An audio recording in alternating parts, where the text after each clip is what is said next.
ഇന്ന് ഒരുപാട് ആളുകൾ ഭയപ്പെടുന്ന ഒരു ഡിസീസാണ് ക്യാൻസർ, അർബുദം എന്ന് പറയുന്നത്. ക്യാൻസർ ജേർണി അത്രയും പെയിൻഫുൾ ആണ്, ഭയാനകമാണ്. അതുകൊണ്ട് തന്നെയാണ് ആളുകൾ ഇത്രയും പേടിക്കുന്നത്. എന്നാൽ ക്യാൻസർ രോഗം അധികം എഫക്റ്റ് ചെയ്യാത്തൊരു കോണ്ടിനെൻ്റ് ഉണ്ട്, മിഡിൽ ഈസ്റ്റ് ആണ്. മിഡിൽ ഈസ്റ്റ് എന്ന് പറയുന്ന കൺട്രീസിൽ കൂടുതലായിട്ടും ക്യാൻസർ അധികം കാണാറില്ല.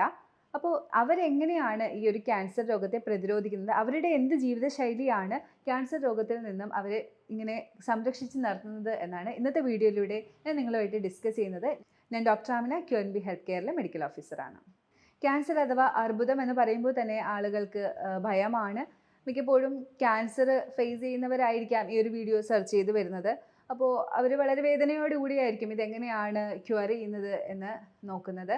എന്നാൽ ക്യാൻസർ രോഗം വന്നു കഴിഞ്ഞാൽ കീമോയാണ് നെക്സ്റ്റ് ഓപ്ഷൻ, അല്ലെങ്കിൽ സർജറി, കീമോ, റേഡിയേഷൻ ഇങ്ങനെയാണ് പോകുന്നത്. ഇതിനിടയിൽ നമുക്ക് ക്യാൻസർ വരാതിരിക്കാൻ എന്തൊക്കെ ചെയ്യാം, അതുപോലെ തന്നെ വന്നവർക്ക് വീണ്ടും വരാതിരിക്കാൻ എന്തൊക്കെ ചെയ്യാം എന്ന് പറയുന്ന ഒരു ഡിസ്കഷൻ നമുക്ക് നടത്താം. ഇതിനിടയിൽ നമുക്ക് ഡിസ്കസ് ചെയ്യാൻ പറ്റിയത്, അല്ലെങ്കിൽ നമുക്ക് ചെയ്യാൻ പറ്റിയത്, ക്യാൻസർ എങ്ങനെ വരാതിരിക്കാം, ഇനി ഫാമിലി ഹിസ്റ്ററിയിൽ ക്യാൻസർ വന്നെങ്കിൽ എങ്ങനെ പ്രിവെൻറ്റ് ചെയ്യാം, വന്നവർക്ക് ഇനി വരാതിരിക്കാൻ എന്തൊക്കെ ചെയ്യാം എന്നുള്ളതാണ്. ഈ ഒരു സാഹചര്യത്തിൽ നിങ്ങളുമായിട്ട് ഞാൻ ഡിസ്കസ് ചെയ്യാൻ ഉദ്ദേശിക്കുന്നത് മിഡിൽ ഈസ്റ്റ് അറബ്സ്, അവർക്ക് ക്യാൻസർ വരുന്ന സാധ്യതകൾ വളരെ കുറവാണ്. എന്നാൽ ഈ ഒരു അറബ്സിനാണ് ക്യാൻസർ വരാനുള്ള സാധ്യത കൂടുതലുള്ളത്. റിസ്ക് ഫാക്ടേഴ്സ്, അവർ ചെയ്യുന്ന കാര്യങ്ങൾ വെച്ചിട്ട് അവർക്ക് ക്യാൻസർ വരാനുള്ള സാധ്യത കൂടുതലാണ്, പക്ഷേ അവർക്ക് കുറവാണ്. അപ്പോൾ അവരുടെ ലൈഫിലെ ഏത് ഒരു ആക്ടിവിറ്റിയാണ്, അല്ലെങ്കിൽ അവരുടെ ജീവിതശൈലിയിലെ എന്തൊക്കെ കാര്യങ്ങളാണ് ഈ ഒരു ക്യാൻസറിൻ്റെ അറ്റാക്ക് കുറയ്ക്കുന്നത് എന്ന് നമുക്കൊന്ന് ഡിസ്കസ് ചെയ്യാം. കൊച്ചു കുട്ടികൾ പോലും നമ്മുടെ രാജ്യത്ത് ക്യാൻസർ ഫേസ് ചെയ്യുന്നുണ്ട്. അപ്പോൾ പലരും ചോദിക്കുന്ന ഒരു കാര്യമാണ്, കുഞ്ഞു കുട്ടികൾക്ക് എന്തിനാണ് ക്യാൻസർ വന്നത്? ഉറപ്പായിട്ടും അന്തരീക്ഷ മലിനീകരണവും കൂടി വന്ന റേഡിയേഷൻ്റെ അളവും ഒക്കെ ഇതിനൊരു കാരണമാണ്. പിന്നെ നമ്മൾ ഫുഡ് എന്ന് പറയുന്നത് ഒരുപാട് മായം കലർന്നതായി മാറിക്കഴിഞ്ഞു. അപ്പോൾ ഏറ്റവും കൂടുതലായിട്ടും അതിനെ എങ്ങനെ നമുക്ക് ഒറിജിനൽ ഫോമിൽ കിട്ടാം എന്നുള്ളതാണ് എല്ലാവരും ഇനി ചിന്തിച്ച് തുടങ്ങേണ്ടിയുള്ളത്. ക്യാൻസർ അറ്റാക്ക് ചെയ്യുന്നത് ഒരു വീട്ടിൽ 3-4 പേരെയൊക്കെ തന്നെയാണ്. കൂടുതൽ ആളുകളെ ക്യാൻസർ അറ്റാക്ക് ചെയ്യുകയാണ്. പുറത്ത് അറിയില്ലെങ്കിൽ പോലും പല വീടുകളിലും 1-2 പേരെങ്കിലും ക്യാൻസർ രോഗം ഫൈറ്റ് ചെയ്ത് കഴിഞ്ഞു ഇതിനോടകം. അപ്പോൾ ഈ ക്യാൻസർ വരാതിരിക്കാനായിട്ട് അറബ്സ് ചെയ്യുന്ന കുറച്ച് കാര്യങ്ങളാണ്. ഒന്ന്, അവർ ഫാസ്റ്റിംഗ് ചെയ്യുന്നുണ്ട്, ഇയർലി ഫാസ്റ്റിംഗ് ചെയ്യുന്നുണ്ട്, 30 days. അതല്ലാതെയും അവർ ഫാസ്റ്റിംഗ് ചെയ്യുന്നുണ്ട്. ഡ്രൈ ഫാസ്റ്റിംഗ് ആണ് അവർ ചെയ്യുന്നത്. അപ്പോൾ ഈ ഫാസ്റ്റിംഗ് കൊണ്ട് അവർക്ക് എന്ത് ഉപയോഗമാണ് കിട്ടുന്നതെന്ന് നമുക്കൊന്ന് നോക്കാം. നമ്മളെല്ലാവരും കേട്ടിട്ടുണ്ട് ഓട്ടോഫേജി എന്ന് പറയുന്ന ടേം. ഓട്ടോഫേജി എന്ന് പറയുന്നത് ഒരു ശരീരത്തിലെ കേടുപാടുകളുള്ള സെല്ലുകളെ മറ്റുള്ള സെല്ലുകൾ നശിപ്പിക്കുന്ന ഒരു രീതിയാണ്. എന്നാൽ ഈ ഓട്ടോഫേജി ഓൺ ആവണമെങ്കിൽ ഒരു പ്രോസസ്സിലൂടെ നമ്മൾ കടന്നു പോകണം. അത് ഡ്രൈ ഫാസ്റ്റിംഗ് ആണ്, അതും 12 hour ഡ്രൈ ഫാസ്റ്റിംഗ്. അത് കിട്ടുന്നത് ഇതുപോലെ മിഡിൽ ഈസ്റ്റിലൊക്കെ ഉള്ളവർ ചെയ്യുന്ന ഒരു ഡ്രൈ ഫാസ്റ്റിംഗ്, റംസാൻ മാസത്തിലെ ഡ്രൈ ഫാസ്റ്റിങ്ങിൻ്റെ ഇടയിലാണ് അവർക്കിത് കിട്ടുന്നത്. ഇയർലി വൺസ് അത് ചെയ്യുന്നുമുണ്ട്. ഇയർലി വൺസ് എന്ന് മാത്രമല്ല, അതിനിടയിൽ വേറെ മന്തുകളിലും അവർ ഇത്തരം ഫാസ്റ്റിങ്ങുകൾ, വ്രതം അനുഷ്ഠിക്കാറുണ്ട്. അപ്പോൾ സാധാരണക്കാർക്ക് ഇത്തരത്തിലുള്ള ഫാസ്റ്റിംഗ് പെട്ടെന്ന് എടുക്കുന്നത് പോസിബിൾ അല്ല. അപ്പോൾ ഇത്തരം ഫാസ്റ്റിംഗ് എടുക്കാനുള്ള ഒരു രീതി ഞാനൊന്ന് എക്സ്പ്ലെയിൻ ചെയ്യാം. സാധാരണ ജ്യൂസ് ഫാസ്റ്റിംഗ് വരെയൊക്കെ മിക്ക നാച്ചുറോപ്പതി ഹോസ്പിറ്റലുകളിലും കൊടുക്കാറുണ്ട്. അതുപോലെ തന്നെ ഓട്ടോഫേജീസ് കൊടുക്കുന്ന, ഇതുപോലെ വാട്ടർ ഫാസ്റ്റിംഗ് കൊടുക്കുന്ന ഹോസ്പിറ്റൽസ് വേറെ തന്നെ അവൈലബിൾ ആണ് കേരളത്തിൽ തന്നെ. അപ്പോൾ ഫാസ്റ്റിങ്ങിൽ നമ്മൾ ജ്യൂസ് ഫാസ്റ്റിങ്ങിലേക്ക് പോകുന്ന ഒരു രീതി ഞാൻ ഫസ്റ്റ് നിങ്ങൾക്ക് എക്സ്പ്ലെയിൻ ചെയ്തു തരാം. ആദ്യം ഒരു ബ്ലാൻഡ് ഫുഡായിരിക്കണം നിങ്ങൾ കഴിക്കേണ്ടത്. എപ്പോഴും ഒരു ഡോക്ടറിൻ്റെ ഗൈഡൻസിൽ വേണം ഇത് കഴിക്കാനായിട്ട്. കാര്യം ഈ ഒരു ഫാസ്റ്റിംഗ് എടുക്കുന്ന സമയത്ത് കൃത്യമായിട്ട് BP-യും അതുപോലെ തന്നെ ഷുഗറും ഒക്കെ മോണിറ്റർ ചെയ്തുകൊണ്ടാണ് ഇത്തരം ഫാസ്റ്റിംഗ് ചെയ്യുന്നത്. കാര്യം പെട്ടെന്ന് ചിലപ്പോൾ തലകറക്കം വരാനോ ഒക്കെയുള്ള സാധ്യതയുണ്ട്. അപ്പോൾ ഓൺലൈനിലാണെങ്കിൽ പോലും നിങ്ങളൊരു ഡോക്ടറിൻ്റെ സഹായത്തോടു കൂടി വേണം ഒരു ഫാസ്റ്റിംഗ് ഒക്കെ ചെയ്യാനായിട്ട്. അപ്പോൾ ആദ്യമായിട്ട് നിങ്ങൾ ചെയ്യേണ്ടത് ബ്ലാൻഡ് ഫുഡ് കഴിക്കുക. കഞ്ഞി കുടിക്കുക ഒരു ദിവസം. അതിനുശേഷം വേവിച്ച പച്ചക്കറികൾ കഴിക്കുക, അവിയൽ അല്ലെങ്കിൽ ഒന്ന് സ്റ്റീം ചെയ്ത പച്ചക്കറി. അതിനുശേഷം ഒരു ദിവസം നിങ്ങൾ ഫ്രൂട്ട്സ് കഴിക്കുക. അതിനുശേഷം ഒരു 3 ദിവസം നിങ്ങൾ ജ്യൂസ് മാത്രം കുടിക്കുക. അതിൽ തന്നെ ആദ്യത്തെ ദിവസം നിങ്ങൾ കുറച്ച് ഫൈബറൊക്കെ ഉള്ള ജ്യൂസ് കുടിക്കുക. പിന്നെ നിങ്ങൾ ലെമൺ ഹണി ജ്യൂസ് കുടിക്കുക. അതിനുശേഷം വാട്ടർ ഫാസ്റ്റിംഗ് ചെയ്യുക. വാട്ടർ മാത്രം കുടിച്ചിട്ട് ഒരു 3 ദിവസം പോവുക. അപ്പോഴത്തേക്കും നിങ്ങൾ ഡ്രൈ ഫാസ്റ്റിംഗ് ചെയ്യാനായിട്ട് റെഡിയാവും. അതിനുശേഷം ഡ്രൈ ഫാസ്റ്റിംഗ് ചെയ്ത് നോക്കുക. ഒരു ദിവസം 12 hours ഒന്നും കഴിക്കാതെ ഇരിക്കുന്ന രീതിയിലേക്ക് നിങ്ങളൊന്ന് ചെയ്ത് നോക്കുക. വളരെ ഈസി ആയിട്ട് അപ്പോൾ നിങ്ങൾക്ക് ഈ ഒരു ജേർണി ചെയ്യാൻ പറ്റും. ഇത്തിരി പാടുപെട്ട് എന്തിന് ഈ ഒരു കാര്യം ചെയ്യണം എന്ന് നിങ്ങൾക്ക് തോന്നുകയാണെങ്കിൽ ഉറപ്പായിട്ടും ഓട്ടോഫേജി ഈസ് നോട്ട് സിമ്പിൾ. അത്രയും അധികം ബെനിഫിറ്റ് തരുന്ന ഒരു പ്രോസസ്സ് തന്നെയാണ് ഓട്ടോഫേജി എന്ന് പറയുന്നത്. ശരീരത്തിലെ ക്യാൻസർ കോശങ്ങളെ തിന്ന് നശിപ്പിക്കാൻ പറ്റുന്ന ഓട്ടോഫേജി നിങ്ങളുടെ ശരീരത്തിൽ ഓൺ ആക്കുന്നത് എന്തുകൊണ്ടും ഈ കാലഘട്ടത്തിൽ നിങ്ങൾക്ക് ഉപയോഗപ്രദം തന്നെയാകും. ഇതൊരു മതത്തിൻ്റെ അനുഷ്ഠാനമല്ല, അങ്ങനെ ഒന്നും വിചാരിക്കേണ്ട കാര്യമില്ല. ഓട്ടോഫേജി എന്ന് പറയുന്ന പ്രോസസ്സ് നിങ്ങളുടെ ശരീരത്തിൽ കിട്ടുന്നതിലൂടെ നിങ്ങൾക്ക് ക്യാൻസർ കോശങ്ങളെ ഫൈറ്റ് ചെയ്ത് തോൽപ്പിക്കാൻ പറ്റും. അതാണ് നിങ്ങളിവിടെ കോൺസെൻട്രേറ്റ് ചെയ്യേണ്ടത്. അതുപോലെ തന്നെ ഈ ഒരു ഫാസ്റ്റിംഗ് എടുക്കുന്ന സമയത്ത് ഇൻറ്റസ്റ്റൈനൽ മെംബ്രെയിൻസിനകത്തുനിന്ന് ഉൽപ്പാദിപ്പിക്കുന്ന ചില ദ്രവങ്ങൾ നമ്മുടെ ഇമ്മ്യൂണിറ്റി പവർ കൂട്ടുന്നുണ്ട്. ടി സെൽസ് അതുപോലെ തന്നെ ഹെൽപ്പർ ടി സെൽസിൻ്റെയൊക്കെ അളവ് കൂട്ടുന്നുണ്ട്. അങ്ങനെ ഇമ്മ്യൂണിറ്റി പവറും ഇത്തരം ആളുകളിൽ കൂടി കിട്ടുന്നുണ്ട്. അപ്പോൾ എന്തുകൊണ്ടും ഈ ഒരു ഫാസ്റ്റിംഗ്, ഡ്രൈ ഫാസ്റ്റിംഗ് എടുക്കാൻ ശരീരത്തിനെ പ്രേരിപ്പിക്കുന്നത് വളരെ നല്ലതാണ്. അടുത്തത് ഡയറ്റാണ്. അറബ്സിൻ്റെ ഡയറ്റ് എന്ന് പറയുന്നത് എപ്പോഴും ഒരു അൺഹെൽത്തി ആയിട്ട് തോന്നുന്ന ഡയറ്റാണ്. കരിച്ചത്, പൊരിച്ചത്, ഒരുപാട് ഓയിൽസ്, അതിൽ തന്നെ omega-6 ഫാറ്റി ആസിഡ് കൂടുതൽ അടങ്ങിയിട്ടുള്ള ഫുഡ് ഒക്കെയാണ് അവരെടുക്കുന്നത്. കുറേ ഷുഗർ, ഇത്രയൊക്കെ കഴിച്ചിട്ടും അവർക്ക് എന്തുകൊണ്ട് രോഗങ്ങൾ വരുന്നില്ല എന്നുള്ളതൊരു ക്വസ്റ്റ്യൻ മാർക്കാണ്. അതിൽ വരുന്നതാണ് അവർ കൂടുതൽ സ്പൈസ് ഉപയോഗിക്കാറുണ്ട്.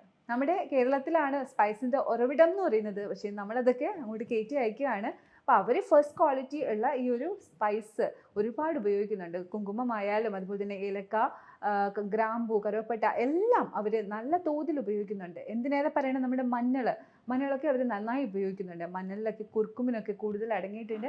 റീസെൻറ്റ് സ്റ്റഡീസൊക്കെ കുർക്കുമിനെ കുറിച്ച് പറയുന്നത് anti cancerous, anti inflammatory, anti allergic ഒക്കെയാണ് എന്നാണ്. അപ്പോൾ നമ്മുടെ ഡയറ്റിലും നമ്മൾ കൂടുതലായിട്ടും ഈ ഒരു സ്പൈസിൻ്റെ അളവ് കൊണ്ടുവരണം. അടുത്തതായിട്ട് ഇവരുടെ 2 ക്വാളിറ്റിയാണ്. എപ്പോഴും മിഡിൽ ഈസ്റ്റിൽ ഉള്ള ഭൂരിഭാഗം ആളുകളും ആൽക്കഹോൾ കഴിക്കാത്തവരായിരിക്കും. അതുപോലെ തന്നെ സ്മോക്കിംഗ് കുറഞ്ഞവരായിരിക്കും. സ്മോക്കിംഗ് ഇൻഡ്യൂസ് ചെയ്യുന്ന ക്യാൻസേഴ്സ് തന്നെ പല രീതിയിലുണ്ട്. ലങ് ക്യാൻസർ ആയാലും പിന്നെ മൗത്ത് ക്യാൻസർ ആയാലും ഒക്കെ സ്മോക്കിംഗ്, മുറുക്ക്, അത്തരം കാര്യങ്ങളിലൂടെ നമുക്ക് കേരളത്തിലുള്ളവർക്ക്, ഇന്ത്യയിലുള്ളവർക്ക് വരുന്ന ക്യാൻസേഴ്സാണ്. അപ്പോൾ അതിൻ്റെ അളവ് അവിടെ കുറവായിരിക്കും. അതുപോലെ തന്നെ ആൽക്കഹോൾ അബ്യൂസ് അവിടെ വളരെ കുറവാണ്. അപ്പോൾ ആൽക്കഹോൾ കാരണം ലിവർ, അതുപോലെ തന്നെ അന്നനാളം, അത്തരത്തിലുള്ള ക്യാൻസേഴ്സ് വരുന്നുണ്ട്. അപ്പോൾ ആ ഒരു ക്യാൻസറിൻ്റെ അളവും അവിടെ കുറവാണ്. എന്തുകൊണ്ടും അറബ്സ് പ്രോട്ടീൻസ് ആണ് കൂടുതൽ യൂസ് ചെയ്യുന്നത്. ആനിമൽ ഫാറ്റൊക്കെയാണ് യൂസ് ചെയ്യുന്നത്. ഇപ്പോൾ റീസെൻറ്റ് സ്റ്റഡീസ് പറയുന്ന ഈ ഒരു അന്നജത്തിൻ്റെ അളവ് കൂടുതലായിട്ട് ഉപയോഗിക്കുന്നവരിൽ വരുന്ന ഈ ഒരു കൂടി വന്ന ഫാറ്റിൻ്റെ അളവും ഒക്കെ അവിടെ കുറവാണ്. അപ്പോൾ പ്രോട്ടീൻസ് യൂസ് ചെയ്യുന്നത് അവിടെ വലിയ കുഴപ്പം കാണിക്കുന്നില്ല. ഇനി അടുത്തതായിട്ട് പറയാനുള്ളത് അവരുടെ ജെർജിൽ എന്ന് പറയുന്ന ലീഫിൻ്റെ ഉപയോഗമാണ്. ഇത്തരം ലീഫുകൾ, സെലറി ആയാലും ഇത്തരം ലീഫുകൾ അവർ ഫുഡിൻ്റെ കൂട്ടത്തിൽ ഒരുപാട് ഉപയോഗിക്കാറുണ്ട്. അപ്പോൾ നമ്മൾ എപ്പോഴും ഇപ്പോൾ പറയുന്നുണ്ട് ഫൈബർ ഉപയോഗിക്കുക. അപ്പോൾ നമുക്കിവിടെ എന്ത് ഫൈബറാണോ കിട്ടുന്നത് അത് നമ്മൾ ഉപയോഗിക്കുക. അവർ കൂടുതലായിട്ടും ലീഫാണ് ഈ ഫുഡിൻ്റെ കൂട്ടത്തിൽ കഴിക്കുന്നത്. അതും അവർക്ക് വലിയൊരു ഹെൽപ്പ് തന്നെയാണ് ചെയ്യുന്നത്. അടുത്ത കാര്യം എന്ന് പറയുന്നത് അവിടെ ഫസ്റ്റ് ക്വാളിറ്റി ഫുഡാണ് എല്ലാം കിട്ടുന്നത്. അപ്പോൾ പറയും നമ്മുടെ നാട്ടിലുള്ളതെല്ലാം കയറ്റി അഴിക്കുകയല്ലേ, അപ്പോൾ നമുക്ക് എങ്ങനെ ഫസ്റ്റ് ക്വാളിറ്റി ഫുഡ് കിട്ടും എന്നുള്ളത്. നമുക്ക് ഫസ്റ്റ് ക്വാളിറ്റി ഫുഡ് അതിൽ ഏറ്റവും കൂടുതലായിട്ട് പറയുന്നത് ഓർഗാനിക് ഫുഡ്. പലരും ഓർഗാനിക് ഫുഡിന് പുറകെ ഓടുന്നത് കാണുമ്പോൾ ഞാൻ വിചാരിച്ചിട്ടുണ്ട് ഇവരെന്തിനാണ് ഇങ്ങനെ ഓടുന്നതെന്ന്. പ്രത്യേകിച്ച് ചില അച്ഛനമ്മമാരൊക്കെ ഓടുന്നത് ഞാൻ കണ്ടിട്ടുണ്ട്. അപ്പോൾ അന്ന് ഞാൻ വിചാരിച്ചിട്ടുണ്ട് ഇവരെന്തിനാണ് ഇത്രയും ഇതായിട്ട് ഈ ഒരു ഓർഗാനിക്. പക്ഷേ അവരുടെ കുഞ്ഞുങ്ങളെ, അവരുടെ ഫാമിലിയെ ഇത്തരം ക്യാൻസർ പോലെയുള്ള ജീവിതശൈലി രോഗങ്ങൾ പോലെയുള്ള ജീവിതം നശിപ്പിക്കുന്ന കണ്ടീഷനിൽ നിന്ന് സംരക്ഷിച്ച് നിർത്താൻ വർഷങ്ങൾക്ക് മുമ്പേ പല ആളുകളും ശ്രമിച്ചിരുന്നു. നമ്മളും അത് തന്നെയാണ് ശ്രമിക്കേണ്ടത്. ഒരു ഫാം, ഓർഗാനിക് ഫുഡ് ഉണ്ടാക്കാൻ പറ്റുന്ന ഒരു അന്തരീക്ഷം ഓരോ ഫാമിലിക്കും ഉണ്ടെങ്കിൽ നമുക്ക് ഇത്തരം അസുഖങ്ങളിൽ നിന്ന് ഉറപ്പായിട്ടും മാറി നിൽക്കാൻ പറ്റും. അപ്പോൾ എല്ലാ ആളുകളും ഓർഗാനിക് ഫുഡ് കൂടുതലായിട്ട് കഴിക്കാനായിട്ടുള്ള മാർഗങ്ങൾ എങ്ങനെ കിട്ടും എന്ന് തന്നെയാണ് ഇനി ചിന്തിക്കേണ്ടത്. അപ്പം ഫസ്റ്റ് ക്വാളിറ്റി ഫുഡ് കയറ്റി അയക്കുന്നു എന്നോർത്തിട്ട് നിങ്ങൾക്ക് വിഷമിക്കേണ്ട കാര്യമില്ല. ഓർഗാനിക് ഫുഡിലാണ് നിങ്ങൾ കോൺസെൻട്രേഷൻ ചെയ്യേണ്ടത്. വീട്ടിലുണ്ടാക്കുന്ന പച്ചക്കറി, വീട്ടിലുണ്ടാക്കുന്ന ഫ്രൂട്ട്സ്, അതുപോലെ തന്നെ വീട്ടിലുണ്ടാക്കുന്ന ധാന്യങ്ങൾ, വീട്ടിൽ തന്നെ കൃഷി ചെയ്തെടുക്കാൻ നമുക്ക് മത്സ്യങ്ങളും കാര്യങ്ങളും ഒക്കെ അല്ലേ, വീട്ടിലുള്ള മുട്ട, അങ്ങനെ വീട്ടിൽ ഉണ്ടാക്കുന്ന ഫുഡുകൾ കൂടുതലായിട്ട് കഴിക്കുക എന്നുള്ളതാണ് ഈ ഒരു അവസരത്തിൽ എനിക്ക് നിങ്ങളോട് പറയാനുള്ളത്. ക്യാൻസറിനെ കുറിച്ച് ഡിസ്കസ് ചെയ്യുന്ന ഈ ഒരു അവസരത്തിൽ ക്യാൻസർ രോഗം ഫൈറ്റ് ചെയ്തുകൊണ്ടിരിക്കുന്ന കീമോതെറാപ്പി എടുക്കുന്ന ആളുകൾക്ക് ചെറിയ കുറച്ച് ടിപ്സ് തരണം എന്ന് ആഗ്രഹമുണ്ട്. അതിൽ ഒന്നെന്ന് പറയുന്നത്, ക്യാൻസർ രോഗം ഫൈറ്റ് ചെയ്യുന്നതിനിടയിൽ കീമോതെറാപ്പി എടുക്കുന്നതിനിടയിൽ നിങ്ങൾ ടെൻഷൻ അടിക്കാതിരിക്കുക. അപ്പോൾ ടെൻഷൻ എങ്ങനെ അവോയ്ഡ് ചെയ്യാം? ടെൻഷൻ മനുഷ്യന് ഉറപ്പായിട്ടും വരുന്നതല്ലേ. എനിക്കെൻ്റെ ഫാമിലി ഉണ്ട്, അവരെക്കുറിച്ച് ഞാൻ ഓർക്കണം, എനിക്ക് ഫിനാൻഷ്യൽ പ്രോബ്ലംസ് ഉണ്ട്, എല്ലാം നിങ്ങൾക്ക് കൺസേൺ ആയിരിക്കും.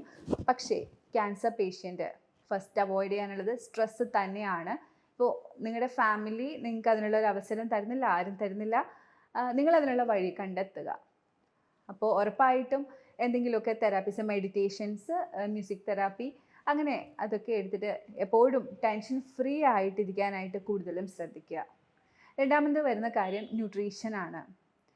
കീമോതെറാപ്പി എടുക്കുന്ന സമയത്ത് ഒരിക്കലും നിങ്ങൾക്ക് ന്യൂട്രീഷനിൽ ഒരുപാട് കോൺസെൻട്രേറ്റ് ചെയ്യാൻ പറ്റില്ല. കീമോതെറാപ്പി ഒരു 6 മന്ത് ടു 1 ഇയർ, അതിൽ കൂടുതൽ വർഷങ്ങളും ഒക്കെ എടുക്കുന്ന ആളുകളുണ്ട്. പക്ഷെ നിങ്ങൾക്ക് ആ ഒരു സമയത്ത് അറിയാം, കീമോതെറാപ്പി എടുത്തിട്ടുള്ളവർക്ക് വോമിറ്റിങ്ങിൻ്റെ പ്രശ്നമുണ്ടാവും, ഒരുപാട് ഇഷ്യൂസ് ഉണ്ടാവും, ഫുഡ് കഴിക്കാൻ പറ്റില്ല, വായെല്ലാം പൊട്ടും. അപ്പോൾ ആ ഒരു സമയത്ത് നിങ്ങൾ ഫുഡിൻ്റെ കാര്യത്തിൽ ശ്രദ്ധിക്കുമ്പോൾ മെയിനായിട്ട് ശ്രദ്ധിക്കേണ്ടത്, നിങ്ങൾക്ക് എന്ത് കഴിക്കാൻ പറ്റുന്നോ അത് ഹെൽത്തി ആയിട്ടുള്ളതായിരിക്കുക.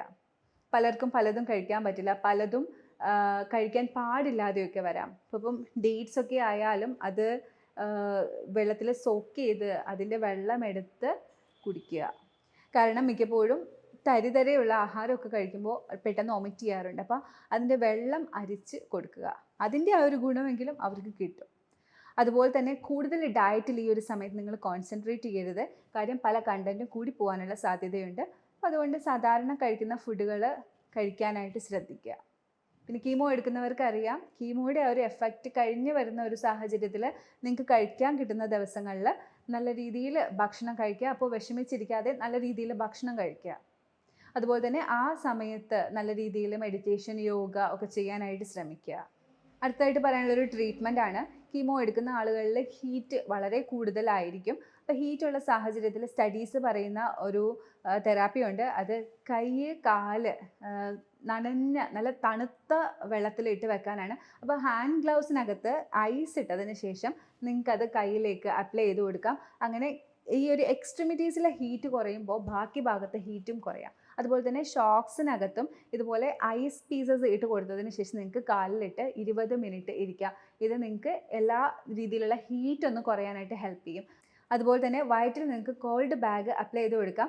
കോൾഡ് ബാഗ്സ് ഒക്കെ നിങ്ങൾക്ക് മേടിക്കാനായിട്ട് അവൈലബിൾ ആണ്, ആമസോണിലൊക്കെ കിട്ടും. അപ്പോൾ ആ ഒരു കോൾഡ് ബാഗ് വെച്ച് കൊടുക്കുമ്പോൾ വയറ്റത്ത് നല്ലൊരു ചൂടും അതുപോലെ തന്നെ ഈ ഒരു ഇൻറ്റസ്റ്റൈനിലൊക്കെ ചൂട് കൂടി ആസിഡൊക്കെ കൂടി നിൽക്കുന്ന ഒരു അവസരമായിരിക്കും. ഈ ഒരു തണുപ്പ് കൊടുക്കുമ്പോൾ ആ ആസിഡൊക്കെ ഒന്ന് ന്യൂട്രലൈസ് ആവാനായിട്ട്, പെട്ടെന്ന് ന്യൂട്രലൈസ് ആയി പെട്ടെന്നൊരു റിക്കവറിക്ക് വേണ്ടി ഹെൽപ്പ് ചെയ്യും. അടുത്തതായിട്ട് ഹിപ്പ് ബാത്താണ്. സ്ത്രീകളായാലും പുരുഷന്മാരായാലും ഹിപ്പ് ബാത്ത് ചെയ്യുന്നത് പല രീതിയിലും നിങ്ങളെ ഹെൽപ്പ് ചെയ്യും. അബ്സോർപ്ഷൻ കൂട്ടാനും അതുപോലെ തന്നെ അബ്ഡോമിനൽ ഓർഗൻസ് ഒരു ഹെൽത്ത് ഇമ്പ്രൂവ് ചെയ്യാനും ഒക്കെ ഹെൽപ്പ് ചെയ്യും. അതുപോലെ തന്നെ ഹീറ്റ് കുറയാനായിട്ട് ഹെൽപ്പ് ചെയ്യും. അതുപോലെ സ്ത്രീകളിൽ ഈ ഒരു അവസരത്തിൽ മിക്കപ്പോഴും പീരീഡ്സ് സ്റ്റോപ്പ് ആവാറുണ്ട്. എന്നാൽ ഹിപ്പ് ബാത്തും ഇതുപോലെ അബ്ഡോമിനിൽ നിങ്ങൾ ഐസ് പാക്കും ഒക്കെ വെക്കുന്നുണ്ടെങ്കിൽ ഈ ഒരു മെൻസ്റ്റുറേഷൻ നിൽക്കുന്ന അല്ലെങ്കിൽ മെൻസ്റ്റുറേഷന് പ്രോബ്ലംസ് ഉണ്ടാവുന്നത് യൂഷ്വലി കാണാറില്ല ഈ ഒരു 2 ട്രീറ്റ്മെൻറ്റ് ചെയ്തു പോവുകയാണെങ്കിൽ. അപ്പോൾ ഇത്രയും കാര്യങ്ങൾ കൂടി നിങ്ങൾ ഒരു കീമോതെറാപ്പിയുടെ ഇടയിൽ ചെയ്യാൻ നിങ്ങൾക്ക് പറ്റുകയാണെങ്കിൽ ഉറപ്പായിട്ടും കീമോതെറാപ്പിയുടെ സൈഡ് എഫക്റ്റ് ഒക്കെ നിങ്ങൾക്ക് കുറേ കുറഞ്ഞു കിട്ടും. കീമോതെറാപ്പിയുടെ പെയിനൊന്നും കാര്യങ്ങളിൽ നിന്നും പെട്ടെന്ന് നിങ്ങൾക്ക് റിക്കവറി ആവാൻ പറ്റും. അതുപോലെ കീമോ എടുക്കുന്ന സമയത്ത് ഉറപ്പായിട്ടും മുടി കൊഴിയും, പുരുകം കൊഴിയും, സ്കിന്നൊക്കെ ഒത്തിരി ഡാമേജ് ആവും, നഖം ഡാമേജ് ആവും, കാൽപാദങ്ങൾ ഡാമേജ് ആവും, കാലിലെ നഖങ്ങൾ ഡാമേജ് ആവും. അതൊന്നും കണ്ട് നിങ്ങൾ പേടിക്കാതിരിക്കുക. എപ്പോഴും പോസിറ്റീവായിട്ടിരിക്കുക, നല്ല വിൽ പവറോട് കൂടി ഇരിക്കുക. അപ്പോൾ അത്തരം നല്ലൊരു വിൽ പവർ, നല്ലൊരു വില്ലിങ്നെസ് ഉണ്ടായാൽ തന്നെ നിങ്ങൾക്ക് ക്യാൻസറിനെ വളരെ ഈസി ആയിട്ട് തോൽപ്പിക്കാൻ പറ്റും. അപ്പോൾ ഞാൻ ഈ പറഞ്ഞ കാര്യങ്ങളെല്ലാം നിങ്ങൾക്ക് മനസ്സിലായെന്ന് തന്നെയാണ് ഞാൻ വിചാരിക്കുന്നത്.